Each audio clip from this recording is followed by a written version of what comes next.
Hey, welcome to another video for Battlegroup Kursk. What we've got going on this time is just a kind of a quick rules overview. I won't be going in depth too much yet on specific firing steps. The reason why I want to do an overview is I actually had some questions that were sent my way about the game after they watched the book review.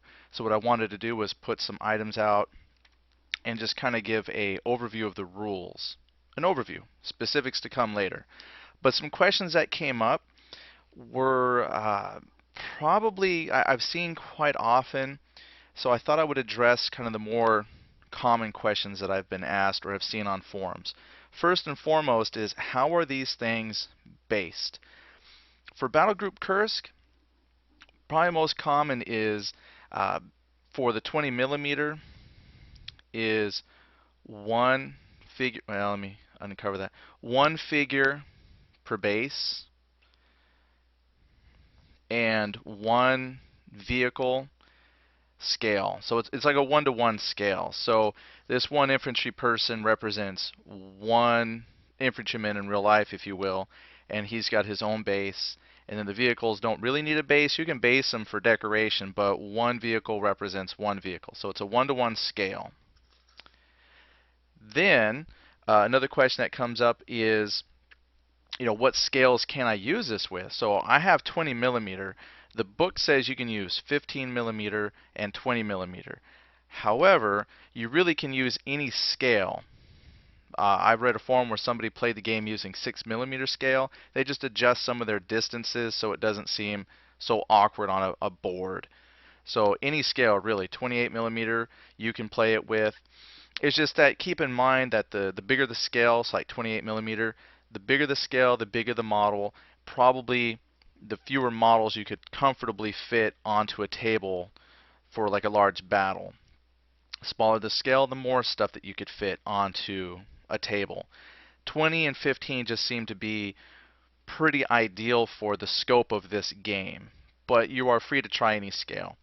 Now, speaking of 15 millimeter, even though you do base them, individually, Flames of War players who play this, they use their current basing, and usually with Flames of War, I'm not too familiar with Flames of War, but you have like maybe 4 or 5 figures on a stand represents like a section of a squad. So you could still do the same thing with the Battlegroup Kursk. It's just that you would need like a die or something that you would put next to your counter to represent casualties. You just flip the die over so you can read the different facings. Other than that, you can use everything from your Flames of War or any current game that you have, just as long as you and your opponent understand the basing and how you're going to track casualties. So what I've done is I've got a camera kind of up top here, and it's not the greatest camera, so I'm not able to like zoom in, but just to kind of give a bird's eye view, because I just want to show a couple concepts of the game. First of all, the miniatures that I'm using are German and Russian. Okay, the name of the game is Battlegroup Kursk, and so I'm going to show you some things pertaining to this set of rules. Battlegroup, I'm going to call that a system. Battlegroup Kursk is a book. It's the first one in this series. It contains the basic rules, which I'm going to call the Battlegroup system, and then the campaign portion, which is Kursk. They have in the works, and it should be coming pretty soon. I don't know the date, but Battlegroup Overlord, which is going to cover Normandy. And then they have in the works plans for like Africa, a lot of different places around the world for World War II. So if Kursk and the Eastern Front campaign is not your thing, very soon they will have Normandy and then some expansions. They also have Fall of the Reich, which I think they said was going to be the third one, which is going to cover kind of the later war portions. Then they're going to have early war. Also, when they do the Battle Group Overlord, they're going to publish a mini rule set. So eventually you'll be able to buy the rules separately and then just the campaign portions that you want. It's just that for the very first book, it was nice of them just to combine the campaign portion along with the rules. So that's why it's Battlegroup Kursk and it focuses just on Kursk. That's just one campaign. So once you have your campaign chosen, I'm going to assume that you're seeing this down the road and Normandy and some other campaigns are chosen, you have to decide on what models you want. And right now, what I have is kind of a selection here. I've got a Russian T-34, and again, this is all related to how it's spelled out in the Kursk book. One squad, then I have a German Panther, and one German squad. Now, when you are deciding on your force, Battlegroup Kursk is very flexible in how you want to play your game. They have a point system, so every item that you see here has a cost, which is in the book, or you can do a pre-made scenario, which tells you exactly what forces you're going to bring to the table, or you can just make something up, however you want to do it. Points is probably the most common for folks who want to do tournament play. The book will say that an infantry squad comprises of X amount of men and costs X amount of points. And what's really nice for the game is they have already a formula.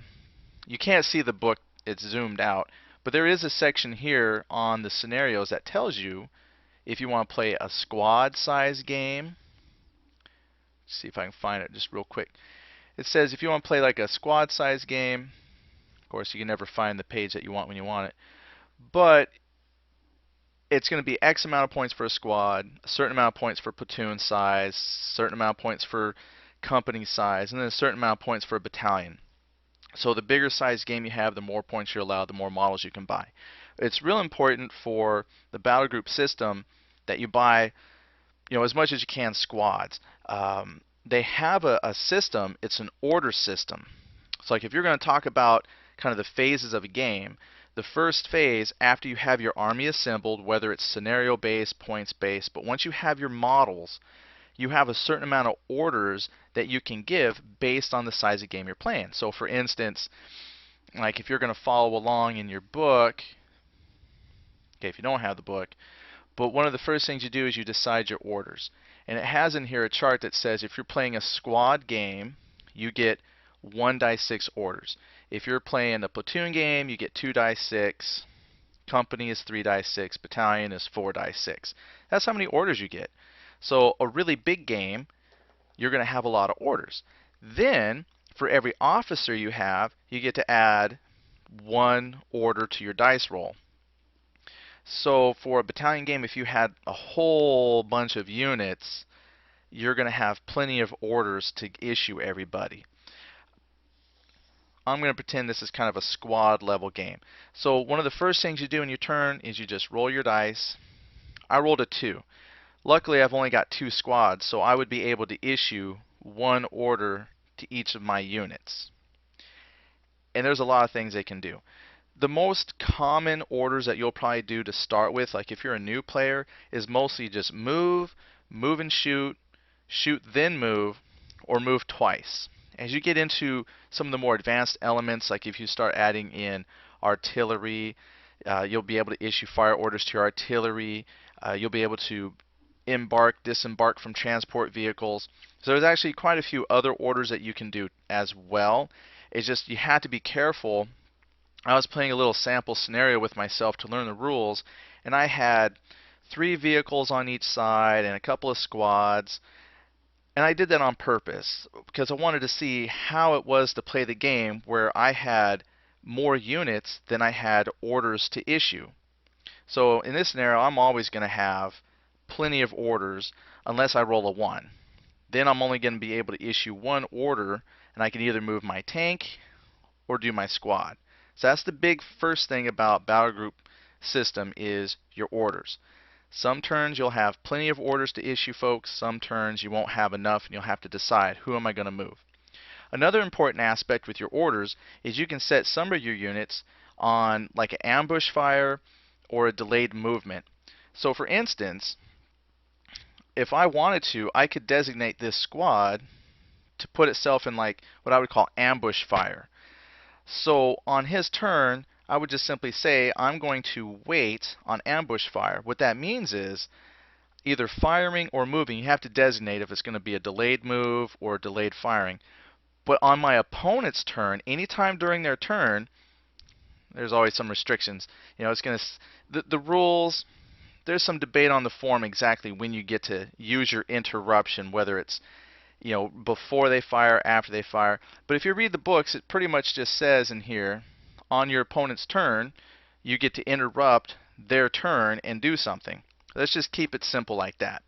So I would just simply say, for instance, this panther is going to move forward. While he's moving forward, I have, say, the tank on ambush fire, and I'm going to say, okay, you've moved your panther closer. I'm going to interrupt your turn and fire with my tank. So that's another thing you can do, is set aside orders for ambush during the other player's turn. So that's kind of nice. That way it's not always stuck on, he moves everything, you move everything. You kind of get to decide, do I want to put something in reserve, or do I just want to rush everything forward? So when you're issuing orders, movement is fairly simple. In essence, when you give a unit an order, they get two actions. If you give them just a straight fire order, they can shoot twice, or they can fire, move, move then fire, or get two movements. So if my Panther Take, for instance, had a movement of 6, I'm just making that up. I'm going to use my handy ruler, measuring stick, and if he had 6 inches and I'm going to move him up to twice, I just measure 12 inches and he can move 12 or some fraction thereof. So that's a full-on movement. Now when it comes to shooting, you have two different types of shooting that you can do. You have what's called the area fire, and then there's aimed fire. Area fire is really good for pinning enemy units. What pinning means is, think of it like suppression. I could take this infantry unit and they're going to say, hey, I'm going to do area fire on this infantry to try and pin it. Doesn't really produce a whole lot of casualties. Casualty is when you're going to remove models and try to force morale checks and eliminate that squad from the field. But what pinning does is, if you're successful, and you can mark it with some kind of token, I'm just going to put dice here, but when a unit is pinned, you can't issue it in order. So you've effectively shrunk your opponent's combat ability, but you haven't really killed anything. Now with pinning, if an opponent's side has every single unit pinned, then you've won the game. Anytime that your opponent has no units that you can issue an order to, you've won. So just pinning and suppression is really, really important. So if you can't kill stuff, find ways to pin it. Now your opponent can counteract that a little bit. They can issue some orders. During the turn, if you have like a supreme commander, they can issue a tactical coordination command, which will allow you to remove some pinning, but there's a cost. And then at the end of all your orders, you have a rally phase. So you can have a chance to remove some pinning as well, but there's a cost. And I'll tell you what that cost is here in just a moment. Well, just like anything you do, especially combat related, when you're shooting units and let's say you're blowing stuff up, there's a cost to wage war as well. Every unit, every side, has what's called an overall battle rating. So in addition to the points that it costs to buy your models, they get something, a battle rating.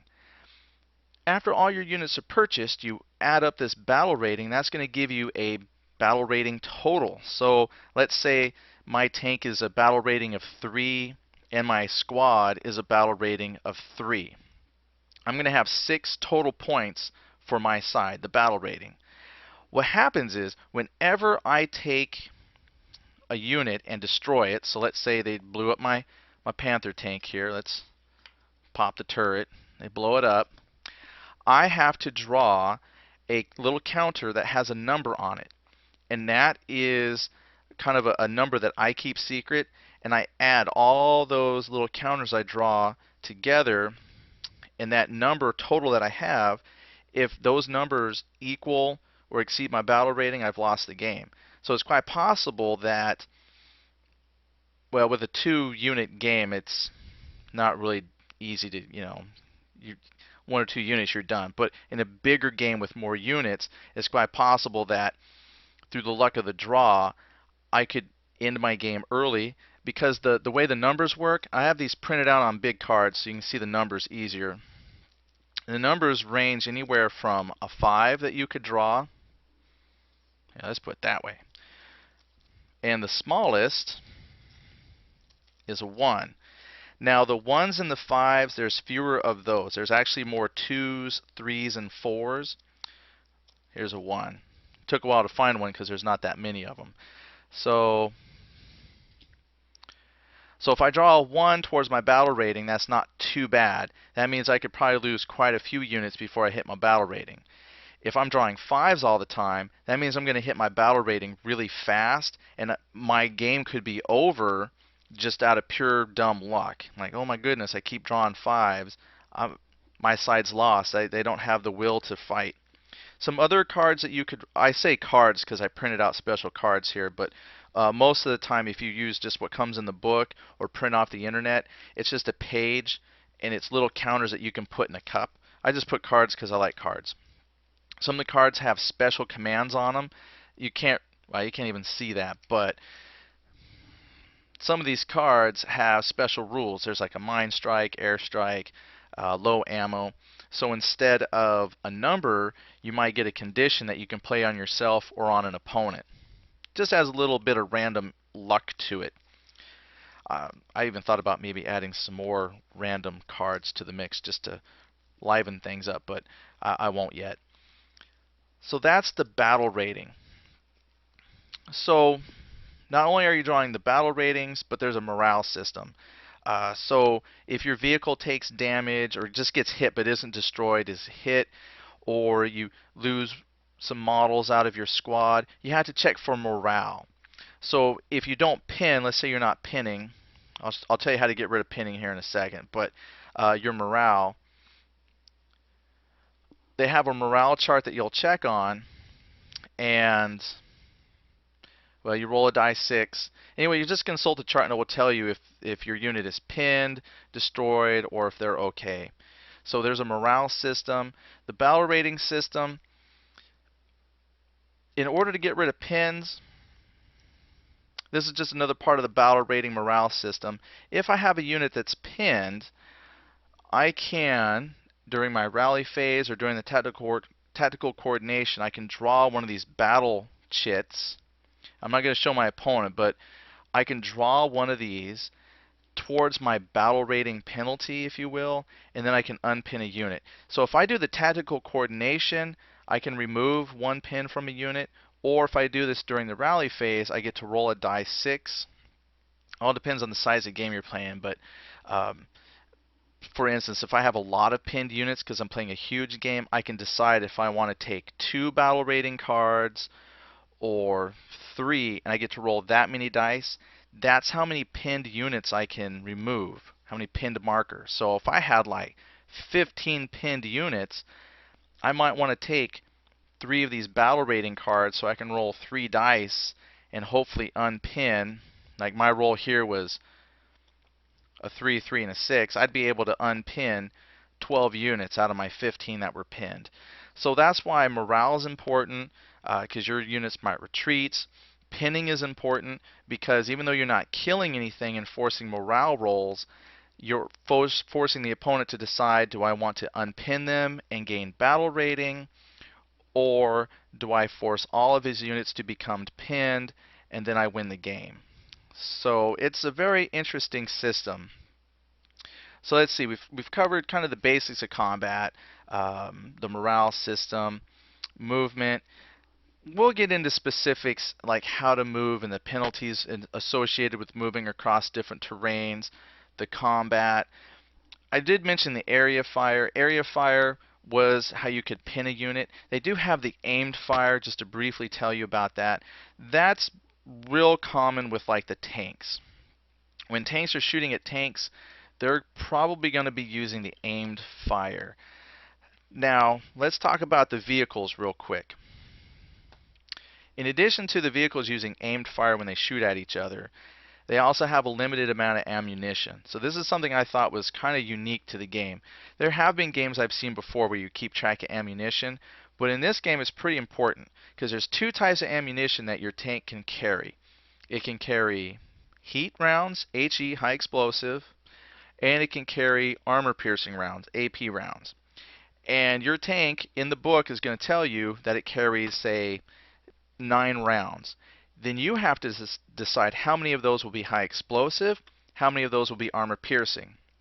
Because when you do aimed combat, say tank to tank, you're going to use armor piercing rounds.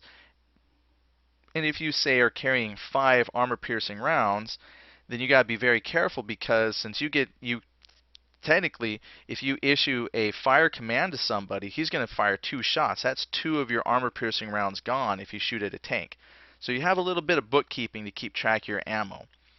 So that's why it's also important to say, well, he's got a lot of infantry units. I'm going to take some high explosive shots in my tank. That way I can shoot at his infantry with my tank, and then have some ammo piercing rounds to shoot at his tank. So infantry, tanks, just got to decide how do you want to split your load. Now, aimed fire will take into effect whether you're shooting the side of the vehicle, the rear of the vehicle, or the front. Every vehicle has 3 ratings, at front, rear, side. Then you also have ratings based on the distance to the target. So like the Panther tank has a really, really good gun, so even at a long distance it still has a real high penetration value. And so we'll show you how to check if you've actually hurt the tank or not later on. So that's aimed fire. Area fire, then you can do that then from a tank. Again, you would fire your high explosive cannon. You just say, hey, I'm firing a high explosive shell from my Panther to the infantry, and then you could do like a burst shot and see how many infantry you hit, but you're checking for pinning. So just keep that in mind. When you do area fire, it's for pinning. Aimed fire is for causing casualties. Tanks, when they do aimed fire at infantry, for example, it's not very effective to shoot an armor-piercing round at infantry. Chances are you're not going to do anything whatsoever. Same goes for like infantry doing aim fire at a tank. It's probably not going to happen because they only have machine guns. But if they had grenades or something, they want to do close assault. That's a little bit different. So you have some strategies you have to formulate while you're playing the game. How many rounds of ammo do I have left in my tank? Of what type? What target should he engage with the ammunition he has left? If you do run out of ammo, what you can buy in your army list are ammunition vehicles, so you can reload ammunition. So that's one thing I really like. If they're going to put a limitation on ammo, at least you have a way to resupply your ammo. So let's talk about some of the other questions that have come up. One question that came up was, do I have to use Plastic Soldier Company models? Fortunately, it doesn't matter what models you use as long as you're consistent with your scale. I mean, you could probably mix and match your scales. It would just look really weird to have a really small 15 millimeter tank of a Panther next to your 20 millimeter tank of a Panther. So this, for example, is an Armor Fast model kit, and then this one is a T-34 that I got from Plastic Soldier Company. So there's no restriction. And the only reason why that person asked is because there's a game they mentioned that to do certain tournaments you had to have specifically that company's brand of models. So there's no restrictions. Is this a good game for new players? Yes, this is actually a really good game for new players. It's not overly complicated because even though there are a lot of advanced elements, aircraft, artillery, mortars, tanks, infantry, it's a real simple system to grasp, which I'm hoping I can show you when we get into specific examples of combat. But just on the general overview, there's not a whole lot to remember. I can move, I can shoot then move, I can move then shoot, or just move, and then am I doing area fire to pin, or am I doing direct fire to damage or destroy? I mean, that's kind of the about as basic as I can make it. And then you just have to simply keep track of when units are destroyed, how many battle rating points you've gathered up in your, either the cards you printed out or the little tokens that you draw from your cup. Have I exceeded my battle rating and my side is lost? How many models can you use is another question that comes up. Well, based on the battle rating system, it's going to be a tough game to only play with like 2 squads. If you had 2 tanks, it's going to be very, very difficult because as soon as you pin both tanks, even though they're not destroyed, there's a chance you can unpin them. But if they're both pinned, you've lost the game. So even with 1 infantry squad, If I pin the infantry squad and I had no tanks, I've technically lost the game, even though all my infantry are alive. So if you play the game as the rules are written, you're going to need, I'm going to maybe 6 units at a minimum, have several squads of infantry and a few tanks to play. Because if you just have just a couple items, I mean, it's going to be, there's not really a game there. You roll the dice, you hit something, you've won. However, what you could do is, if you are limited on your model amount, I don't have many models myself, but what you could do is, say, instead of running the squad as a squad, run your infantry squad as a whole bunch of individual people. So now I'm playing a squad level game with, I'm going to count my loader team here as one guy. So now I've got a squad level game where I have 1, 2, 3, 4, 5, 6, 7 models, let's just say. What that allows for me to do is roll 1 die 6. I rolled a 1. So I could issue one of these guys forward, and then it's my opponent's turn.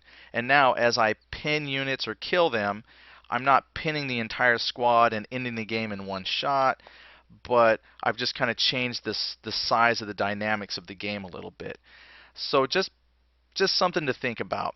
If you're just getting into the hobby and you've only got a few models, if you and your opponent can agree upon a system of how to play with those few models, it's still easy to get into. And the rules, real easy to pick up.